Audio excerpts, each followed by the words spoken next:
Halo adik-adik, ketemu lagi di channel BEduka.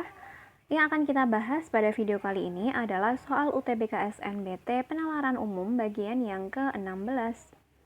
Nah, kalau kalian ingin mencoba mengerjakan soalnya terlebih dahulu, bisa di pause videonya. Nah, ketika nanti kalian sudah menemukan jawabannya, bisa dipilih lagi untuk mengecek kebenaran jawaban kalian. Sebelum kita lanjut membahas soalnya, jangan lupa untuk subscribe, like, and share video ini sebanyak-banyaknya ya. Langsung ke soal yang pertama. Diketahui nilai X sama dengan 1234 dikalikan dengan 1232 dikurangi dengan 1233 kuadrat ditambah 1. Sedangkan nilai Y-nya adalah 300 kuadrat dikurangi 301 dikali dengan 299, maka kesimpulannya apa? Sekilas soal ini nampak seperti rumit, padahal sebenarnya cara pengerjaannya itu sederhana. Nah, kita bisa menggunakan bentuk-bentuk istimewa dari bilangan kuadrat. Yang dimaksud adalah yang ini ya. Oke, kita cek dulu mulai dari yang nilai X-nya. X tadi adalah 1234 dikalikan dengan 1232 dikurangi dengan 1233 kuadrat ditambah dengan 1. Nah, kita fokusnya langsung ke yang berpangkat 2, yaitu 1233. Berarti bilangan berpangkat inilah yang akan kita jadikan sebagai dasarnya atau sebagai acuannya. Nah, kalau kita cek 1234 ke 1233 ini kan ditambah 1, ya kan? Sedangkan yang 1232 ini ke 1233 itu kan kurang 1. Nah, maka 1234 itu sama artinya dengan 1233 ditambah dengan 1, kemudian dikalikan dengan 1233 dikurangi dengan 1. Nah, maka kan bentuk yang ini itu sama dengan yang ada di kotak ini. Nah, bentuk A min B dikalikan dengan A plus B itu sama artinya dengan A kuadrat ditambah dengan B kuadrat. Lalu kemudian dikurangi dengan 1233 kuadrat ditambah dengan 1. Nah, bentuk yang ini, yang di atas ini kita ubah menjadi seperti ini, maka bentuknya menjadi 1233 kuadrat dikurangi dengan 1 kuadrat dikurangi dengan 1233 kuadrat ditambah dengan 1. Nah, yang 1233 kuadrat bisa dikurangkan dengan yang ini. Berarti kan habis ya, sehingga yang tersisa adalah negatif 1 kuadrat dikurangi dengan positif 1. Nah, negatif 1 kuadrat itu kan berarti tetap negatif 1 ditambah dengan 1, maka hasilnya sama dengan 0. Nah, maka nilai dari X-nya ini itu sama dengan 0. Nah, sekarang kita ke bagian yang Y-nya. Kita yang dijadikan acuan tadi adalah nilai Y-nya, ya kan? Tadi yang dijadikan dasarnya adalah bilangan yang berpangkat, yaitu 300 kuadrat. Nah, maka 301 untuk diubah menjadi 300 itu kan berarti 300 ditambah 1. Sedangkan yang 299 itu sama artinya dengan 300 dikurangi dengan 1.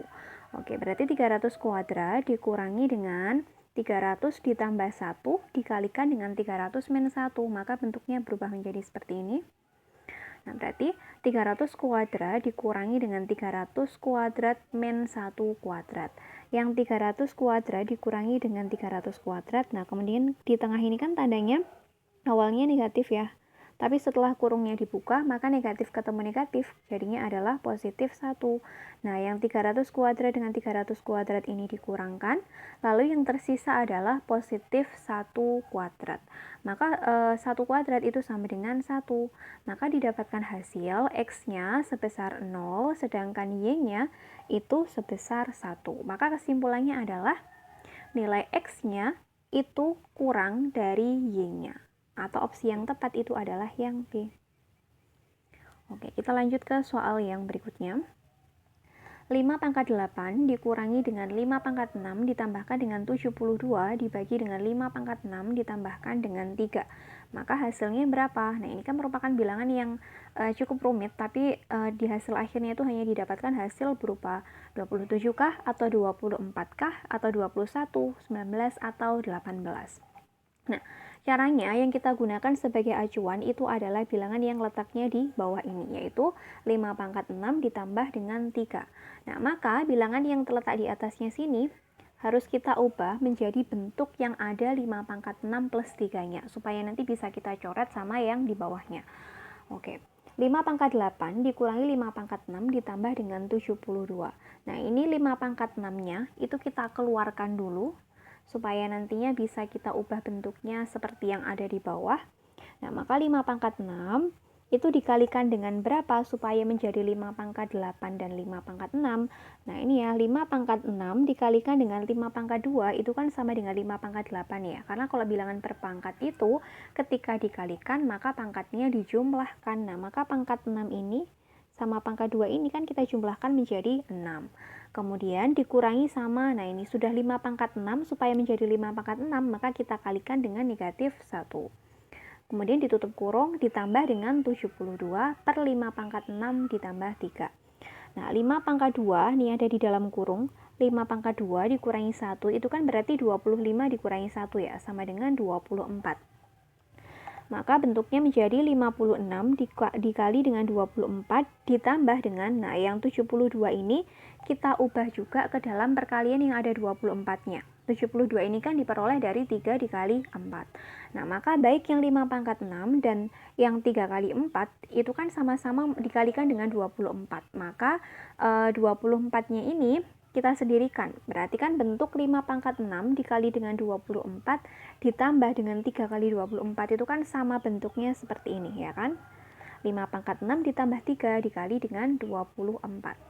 Itu kan sama artinya dengan 56 kali 24 ditambah dengan 3 kali 24 gitu kan. Nah, berarti yang bentuk ini sudah sama dengan yang ada di bawahnya, maka bisa kita coret sehingga yang tersisa itu hanyalah 24-nya saja. Maka hasil dari operasi bilangan berpangkat ini adalah 24, yaitu yang B. Oke, kita lanjut ke soal yang nomor 3. Badan Meteorologi, Klimatologi, dan Geofisika atau BMKG melaporkan cuaca hujan dengan intensitas ringan hingga sedang diprediksi guyur ibu kota siang hari nanti. Bahkan waspada hujan petir siang nanti diperkirakan bakal turun di Jakarta Selatan dan Jakarta Timur. Waspada potensi hujan yang dapat disertai kilat atau petir dan angin kencang di sebagian wilayah Jakut, Jakbar, Jakpus, Jaksel, dan Jaktim pada menjelang siang hingga sore hari. Manakah pernyataan yang mendukung laporan cuaca yang dilakukan oleh BMKG? Oke, kita cek satu persatu. A. Cuaca hujan akan turun di ibu kota malam hari. Nah, padahal tadi menurut hasil prediksi dari BMKG itu bakalan turun di ini ya, di siang hari, bukan di malam hari. Berarti yang A ini salah. Yang salah adalah malam harinya. Kemudian yang B, waspada potensi hujan petir di wilayah Jakarta Utara dan Jakarta Barat. Padahal tadi hujan petir itu diprediksi di wilayah Jakarta Selatan sama Jakarta Timur, bukan di Jakut maupun Jakbar. Lalu yang C, cuaca hari ini diprediksi cerah dan tidak akan ada hujan. Nah, ini kebalikannya ya. Padahal tadi BMKG itu memprediksi bakalan turun hujan, bahkan disertai kilat atau petir, bukan menyatakan kalau prediksinya itu cerah. Berarti ini malah berkebalikan dengan pernyataan dari BMKG. Lalu yang D, angin kencang hanya akan terjadi di sebagian wilayah Jakarta Pusat. Oke, kita cari angin kencang. Nah, ini ya, angin kencang di sebagian wilayah Jakut, Jakbar, Jakpus. Nah, ternyata angin kencangnya ini tidak hanya terjadi di Jakarta Pusat, melainkan terjadi di ini, Jakarta Utara, Jakarta Barat, Jakarta Pusat, Jakarta Selatan, dan Jakarta Timur. Sedangkan di sini ada kata hanya. Kalau hanya berarti kan hanya terjadi di satu wilayah saja, yaitu hanya di Jakpus. Padahal Jakpus ini hanya salah satunya, bukan satu-satunya ya. Berarti yang D ini juga salah. Lalu jawabannya yang mana? Nah, jawabannya karena semua opsi salah dari A sampai D, maka ya yang E, yaitu semua opsi salah. Soal nomor 4. Menurut Menpora, Indonesia patut berbangga karena setelah 56 tahun Indonesia kembali dipercaya menjadi tuan rumah Asian Games. Kita pernah menjadi tuan rumah pertama kali pada tahun 1962. Saat usia Republik Indonesia masih sangat muda, 17 tahun, namun justru saat itulah catatan prestasi olahraga terbaik kita torehkan dengan meraih posisi kedua di antara negara-negara Asia, ucapnya.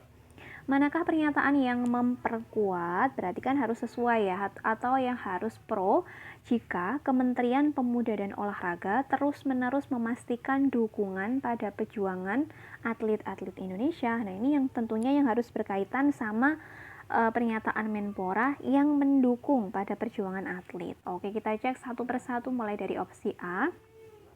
Asian Games menjadi momentum lahirnya nasionalisme dan solidaritas di antara bangsa-bangsa Asia.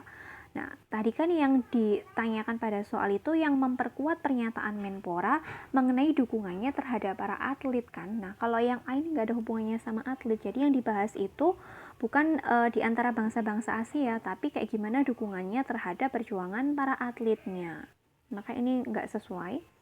Lalu yang B, Asian Games menjadi momentum kebangkitan kembali dunia olahraga Indonesia di level internasional. Nah, kalau ini, itu nyangkutnya lebih ke bacaannya yang ada di atas ini ya, bukan menyangkut ke pernyataan dari Menpora ini. Ini lebih mendukung ke bagian isi bacaannya. Berarti yang B ini juga kurang tepat. Lalu yang C, gelora kejayaan dalam momentum Asian Games tidak boleh berubah apalagi padam. Nah, ini nyambungnya juga sama dengan bacaan yang ada di atas ini. Ya, bukan sama pernyataan Menpora yang ada di bagian soalnya. Yang C juga kurang sesuai. Lalu yang D, pada Asian Games, Indonesia mengirimkan sebanyak 938 atlet yang mengikuti 40 cabang olahraga. Nah, ini baru nyambung ya. Karena memang tadi yang dibicarakan pada soal itu adalah seperti apa dukungan yang dinyatakan oleh Menpora terhadap perjuangan para atlet. Nah, gimana dukungannya? Ya, mereka mengirimkan atlet yang sebanyak-banyaknya, yakni sebanyak 938 atlet tadi untuk mengikuti 40 cabang olahraga. Nah, dukungan seperti inilah yang menunjukkan kepedulian atau support terhadap para atlet Indonesia. Berarti yang lebih cocok itu adalah opsi yang D. Kita lanjut ke soal yang terakhir. Terjadinya pandemi coronavirus disease 2019 atau COVID-19 atau COVID-19 yang telah disebabkan oleh virus SARS-CoV-2 tidak hanya berdampak pada bidang kesehatan dan ekonomi saja. Sektor lingkungan pun terkena dampak dari adanya pandemi COVID-19. Hal tersebut dapat terlihat dari ditemukannya banyak limbah masker medis sekali pakai yang ditemukan di sembarang tempat, misalnya di jalanan, di sungai, bahkan lautan. Berdasarkan paragraf tersebut, manakah yang paling mungkin menjadi asumsi yang mendasari argumen di atas? Nah, tadi yang dibahas lebih detail pada bacaan di atas ini adalah mengenai limbah masker medis sekali pakai yang ditemukan di banyak tempat. Atau secara singkatnya itu merupakan dampak dari pandemi COVID-19 terhadap lingkungan. Oke, kita cek dulu mulai dari yang A. Peningkatan limbah masker medis yang dapat menyebarkan penyakit COVID-19. Nah, memang tadi yang dibahas adalah mengenai limbah masker medis, tapi di dalam bacaan ini itu tidak dibahas mengenai proses penyebaran dari virus itu melalui limbah masker medis. Jadi yang A ini kurang tepat ya. Lalu yang B, peningkatan penjualan masker medis yang berakibat pada faktor lingkungan. Nah, yang menyebabkan dampak negatif terhadap lingkungan itu bukan dari hanya penjualannya saja gitu, tapi lebih dibahas mengenai penggunaannya tadi yang secara berlebihan sehingga menimbulkan limbah terhadap bagi lingkungannya. Maka yang B ini juga kurang cocok. Lalu yang C, peningkatan penjualan masker medis untuk mencegah penyebaran COVID-19 ini juga kurang tepat ya, karena yang dibahas lebih detail itu bukan mengenai penjualannya, tapi pemakaiannya. Lalu yang D, banyak penggunaan masker medis yang berakibat pada faktor ekonomi selama pandemi. Nah, tadi yang dibahas lebih detail seperti yang sudah kakak katakan bahwa teks ini itu menjelaskan lebih detail mengenai dampaknya dampaknya terjadinya pandemi terhadap lingkungan, yakni tadi berupa limbah masker medis sekali pakai. Yang D ini juga kurang sesuai. Lalu yang E, peningkatan limbah masker medis sebagai efek lingkungan pada pandemi COVID-19. Nah, ini baru benar ya, yaitu terjadinya peningkatan limbah masker medis sebagai efek lingkungan. Jadi yang dibahas itu memang mengenai peningkatan jumlah limbah masker medis terhadap lingkungan atau bisa mengganggu keseimbangan lingkungan. Berarti yang lebih cocok itu adalah yang opsi yang E. Demikian tadi pembahasan soal UTBK SNBT penalaran umum. Semoga penjelasan yang kakak berikan bisa berguna bagi adik-adik dan bisa dipahami dengan baik oleh adik-adik. Sukses buat kalian semua, semoga diterima di universitas impian kalian. Sampai ketemu di video yang selanjutnya.